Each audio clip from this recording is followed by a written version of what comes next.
meron tayong titingnang GoPro para naman medyo upgrade yung ating gamit na action cam mga kabiyahe, no? Yan ang may nakita ko sa marketplace na Hero 7 na maganda pa naman yung yung panlabas niya, pero titignan muna natin. Ito ang aking kwento. Makakapanood kayo ng masasaya, nagluluto, namamalengke, naggagala, nagro-road trip kung saan-saan. At ang pangarap ko, mabigyang saya ang aking pamilya at ang aking mga manonood. Kaya tara na mga kabiyahe. Kasi pangarap ko naman talaga na magkaroon ng ng GoPro. Ang gamit ko kasi mga kabiyahe ay itong OSEC S60. So matagal na sa akin to, mga kung may 5 taon o 6 na taon ko na atang gamit to, pero hanggang ngayon ay ito pa rin. Kaya naman gusto ko na magkaroon ng isa pang action cam ay para naman kahit paano ay magkaroon ng kahalili si OSEC. Kasi bugbog na, pero sa quality hindi pa rin nagbabago mga kabiyahe, no? Makikita nyo naman sa mga vlog ko na napakalinaw pa rin naman ng ng video. So nandito na tayo sa bubukal nga pala. At buti binigyan naman tayo ng maganda-gandang panahon para naman saglitin natin yung yung action cam nga sa pila.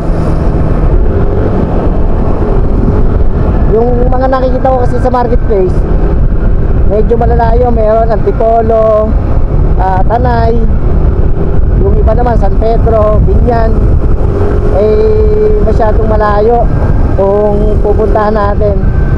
So nung nakaraang araw ay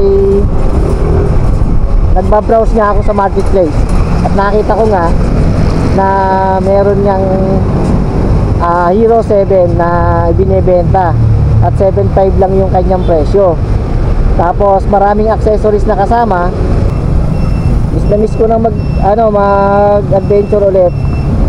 Kaya lang talagang iba yung panahon ngayon dito sa sa Laguna. Hindi iinit, uulan. Dito hindi na nawala yung baha. Konting ingat lang mga kabiyahe. Gawa nang dito sa may Gatid ay baha pa rin, pero hindi naman ganun kataas. Kaya lang medyo matagal na rin to siguro 2 linggo na tong baha rito. Ay madulas na yung yung kalsada. Kaya sa pila nga pala kami magbi-meet up. Taga Victoria si Sir, at meron daw siyang lakad sa pila. Kaya sabi niya, sige, sa pila na lang tayo ng plaza magkita. Kaya sabi ko, paalis na ako. At sana naman ay good yung GoPro na kukunin natin. Siyempre kung hindi naman goods yun, hindi natin kukuhanin, di ba mga kabiyahe? Pero kung goods ay hindi na ako magdadalawang isip, kukunin ko na talaga yon. Para naman kahit paano may kahalili na tong si OSEC. Saka alam naman natin ang quality ng ng GoPro, di ba? Hindi pa kasi natin kaya ang DJI, Osmo. Pang mga second hand lang na tayo na ayan, GoPro. Ito nga. Buti may nagbenta nga ng medyo mababa yung presyo.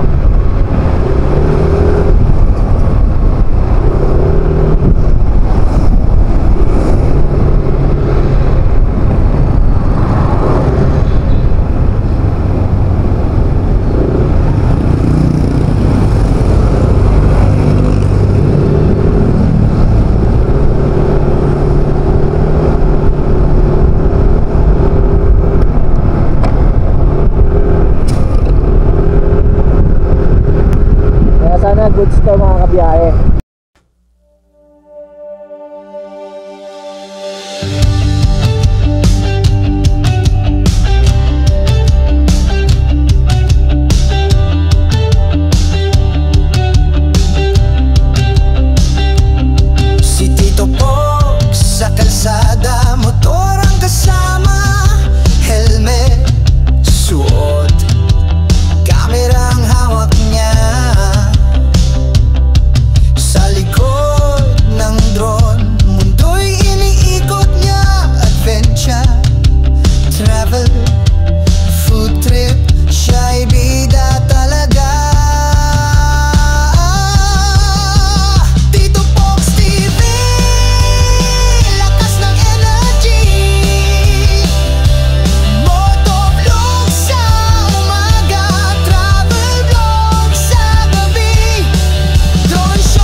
Nasa bundok man o sa tabi ng dagat, laging handa.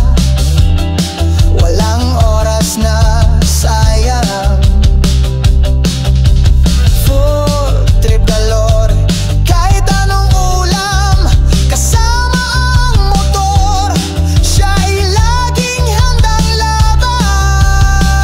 Tito Box TV, lakas ng energy.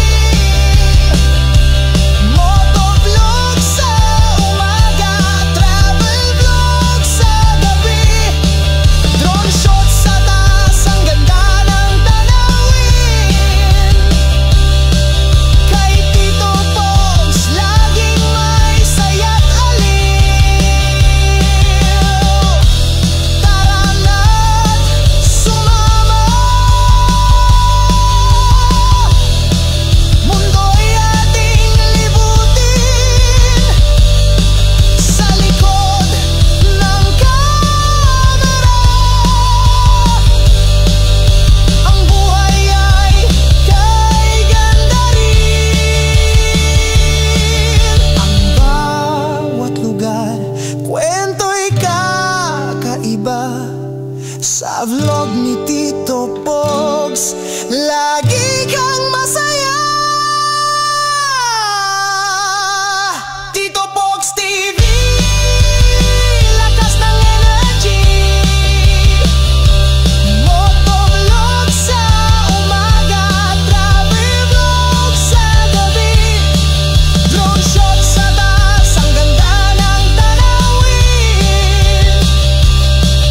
Kay Tito Box, laging may saya't aliw.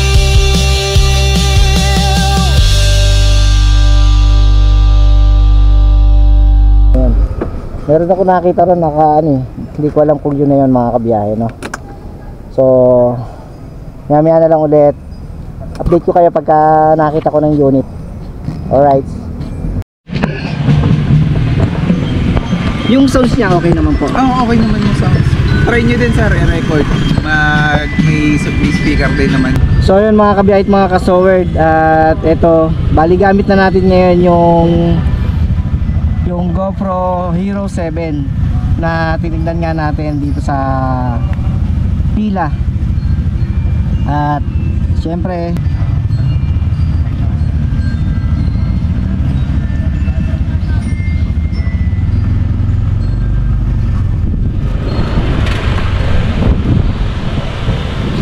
so ayun, no, ito yung mga kainan dito. Sarado ang ang daan, talagang binigyan talaga nila ng ng way yung mga kainan, no. Ang galing. Right? So naninibago ako kasi gawa nga ng syempre dahil ngayon lang tayo makakagamit ng GoPro mga kabiyahe. At sana ay maging maganda ang kalabasan nito. Alam ko naman na quality naman yung video ng ng GoPro, no.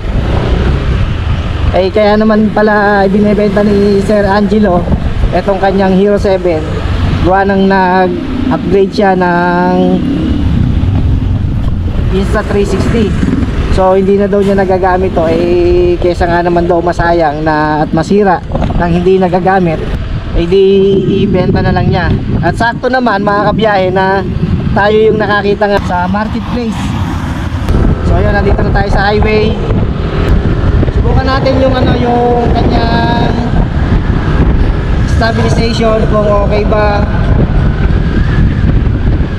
kung katulad din ba ng OSEC na gamit natin. Pero syempre basta GoPro, quality yan. Nahihiyanan talaga ako na i-video na nga kanina. So dumaan kasi ako sa harapan nila at hindi ko rin naman alam na sila Sir Angelo na yung nadaanan ko doon sa may plaza ng pila.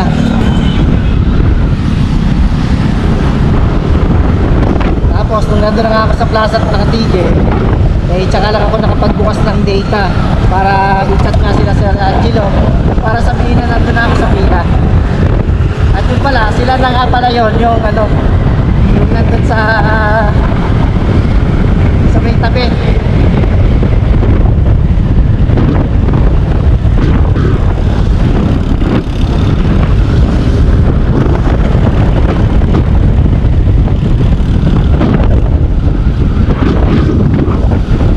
may kahalili na yung ano, yung isa nating active cam kasi Osek. Makakapagpahinga na ng bahagya si ano, si Osek, makakabiyahe. Pero magagamit pa rin naman natin para naman yung nakaharap sa atin ay meron tayong footage, hindi palipat-lipat yung camera natin. Nagkakaroon man ako ng mga na video na nakaharap sa akin ay yun dahil sa nilipat ko yung camera nga dito sa may handlebar. So ngayon hindi ko na kailangan maglipat ng camera at dahil tigisan na sila.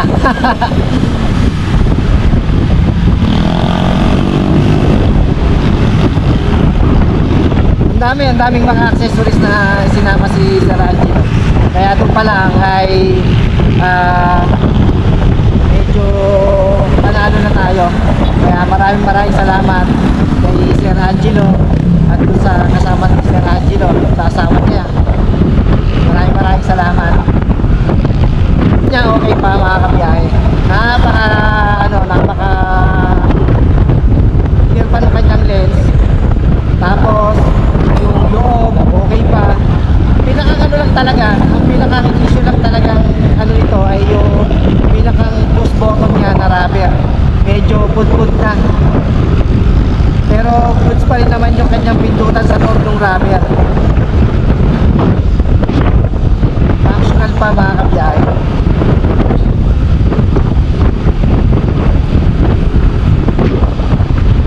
Nakakapanibago kasi tinitignan ko yung ano, yung display niya namamatay. Eh, di ba? Sa ano, hindi naman namamatay sa Osek yung gamit natin, hindi siya namamatay. So dito, nakikita ko naman may nag-picnic na red. Kaya naano ko naman na nagre-record. Pero yung display niya ay nag-off. Siguro ganun talaga para naman tumagal yung lifespan ng ano, ng battery. At may kasama nga pala din siyang ano, memory card.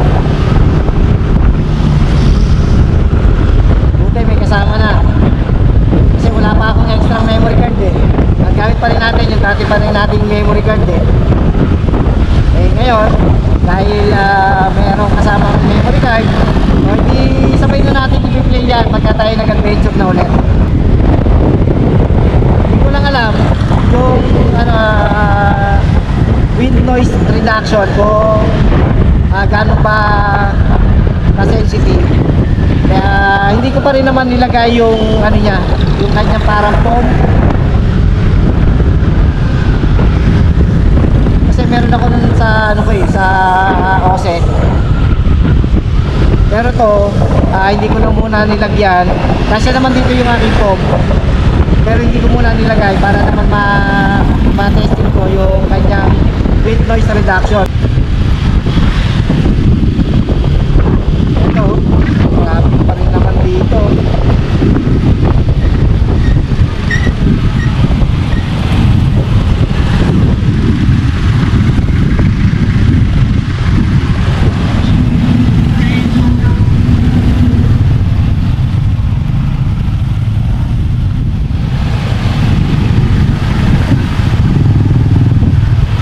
Wala rin yung ano, yung amoy ng tubig. Ang lansa ng ano, ng tubig. Ng amoy. Ang sistema nito, kalilinis ko lang kahapon. Walang tigil naman ang ulan mang maghapon. Ko.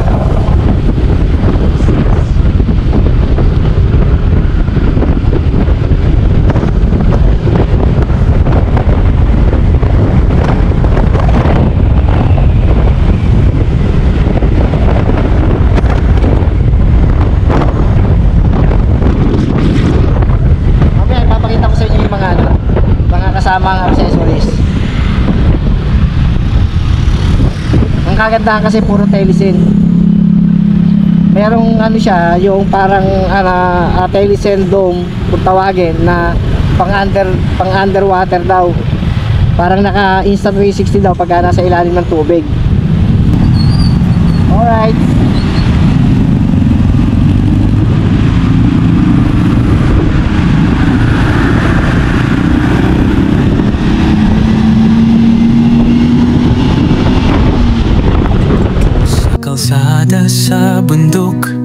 sa baybayin. Laging handa sa bagong tanawin. Sa simpleng buhay, doon masaya. Basta may hangin, araw at tala. Sa bawat pag-ikot ng kulong, kwento ng buhay, dala sa hamon. Sa dapit hapon, sa init ng bonfire, tahimik na mundo, walang kapantay. Payapang kapaligiran, payapang puso at isipan. Sa bawat biyahe, sa bawat gabi, kalayaan ang nadarama lagi. Sa vano, sa tent, doon natutulog. Sa likas na ganda, puso'y nabubusog.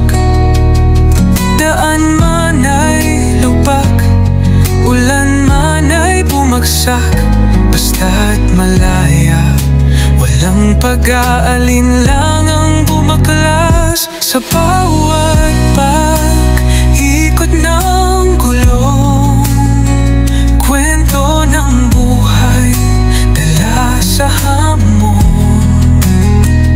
Sa dapit hapon, sa init ng bonfire, tahimik na mundo, walang kapantay. Payapang kapaligiran, payapang puso at isipan. Sa bawat biyahe, sa bawat gabi, kalayaan ang nadarama lagi. Di kailangang maranya, basta't may kalikasan, saya'y sagana. Kahit saan man mapatpat, basta't may payapang hinaharap.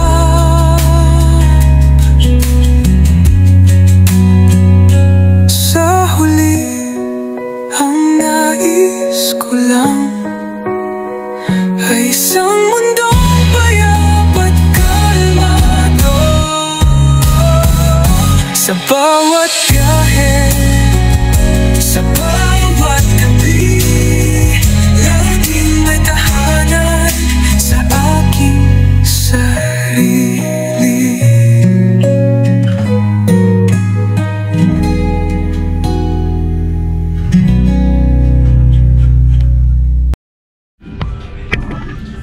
So yun mga kabiyahe at mga kasoward, at nandito na nga tayo sa bahay ngayon. At ito na nga, gamit na natin tong GoPro Hero 7 mga kabiyahe. So tinesting natin simula pila nung pagkakuha natin kay Sir Angelo itong ang unit na GoPro.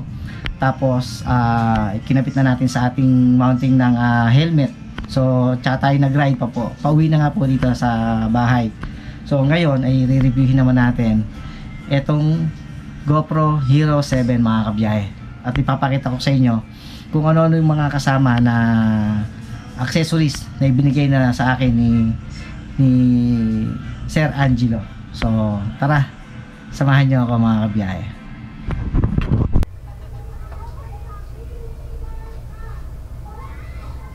Ito nga pala yung mga kabiyahe, yung accessories nitong GoPro Hero 7 na ibinenta sa atin ni Sir Angelo. Bali yung mga kasamang accessories, ito lahat isinama na ni Sir Angelo. Bali ito yung box. Ito yung box nung yan. Tapos yung accessories, nandito pa yung accessories, yung mga talagang kasama dun sa box. nung ito ay binili ni Sir Angelo pa.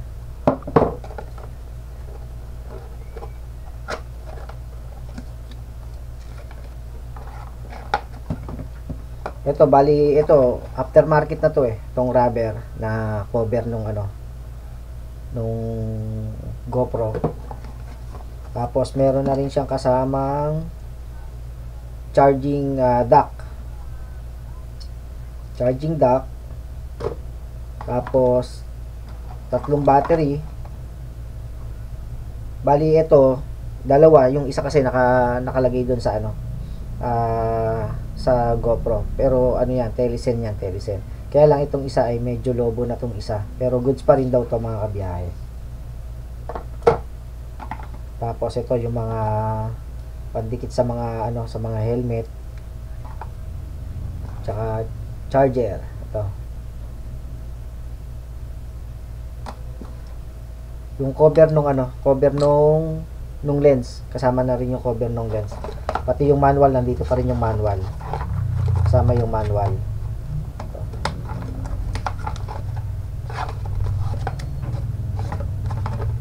Ito yung mga kasama rito sa sa box nung Ito. Siyempre, ito ang pinaka-importante. Itong Telecen na charging dock. Yan, importante yan. Tsaka yung 2 battery. Kaya maraming salamat kay Sir Angelo. Tapos ito, isinama na rin sa binigay na rin sa atin ni Sir Angelo itong Telecen Dome, kung tawagin, Telecen Dome. Ito, Telecen. Ginagamit daw to 6 inches dome port. Ginagamit daw to sa underwater mga kabiyahe. So ay meron siya kasama, ito yung parang clip yata to. Tapos ito yung handle din, may kasama rin. Telecen din siya mga kabiyahe, Telecen din siya, para in case na mabitawan natin ay lutang pa rin yung yung GoPro. Meron din siyang rito. Tingnan natin kung may laman, walang laman.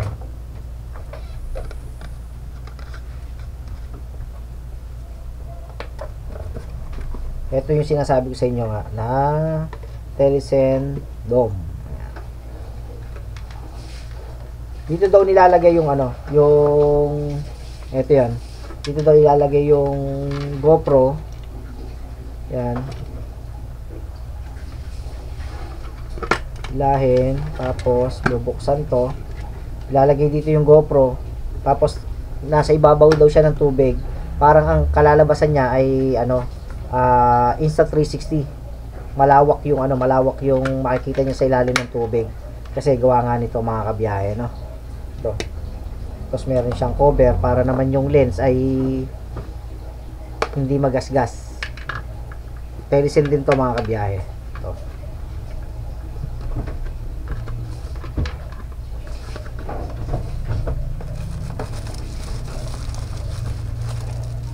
Ito mga double sided.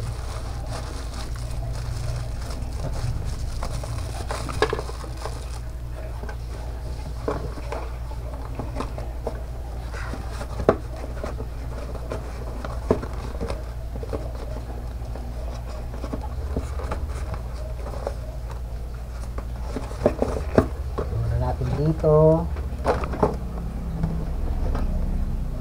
Tapos ito yung skeletal case. Ayan, may kasama na ring skeletal case kasi talagang kailangan may skeletal case siya kasi gawa nga nitong para ilalagay sa mga sa mga handle. At ito naman ay Telecen din mga kabiyahe. Ayan. Parang selfie stick yung haba rin niya. So,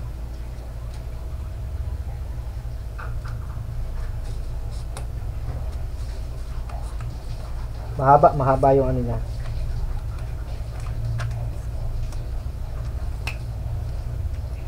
Para dito, ayan, dito ilalagay. Ayan.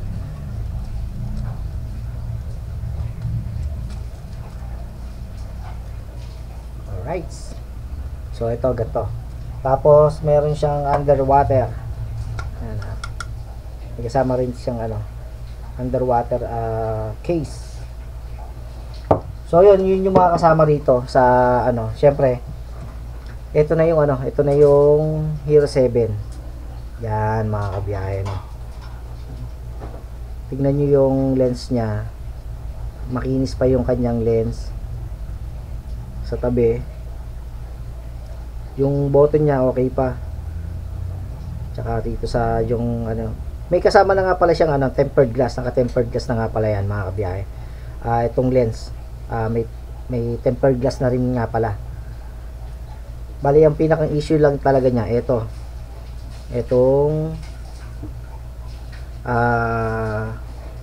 button nito, itong power button, medyo na yung rubber niya, pero goods pa naman siya.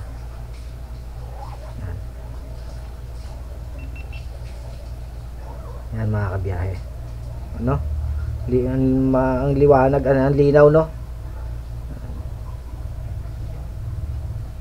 So ito yung gagamitin natin ngayon. Ito, yan, kasama na itong, subukan natin.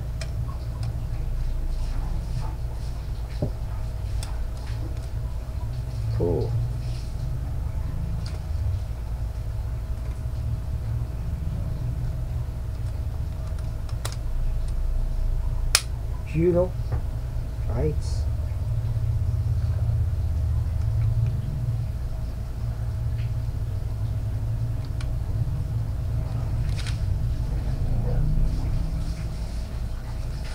Yan mga kabiyahe.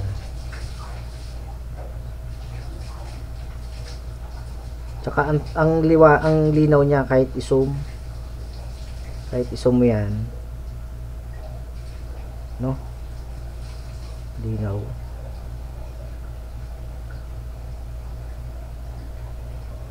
Tapos may kasama siyang 32 gig na SD card.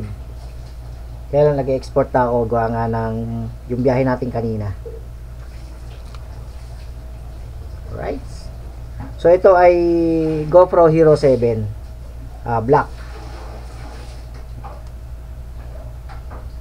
So ito na yung makakasama natin ngayon sa ating adventure.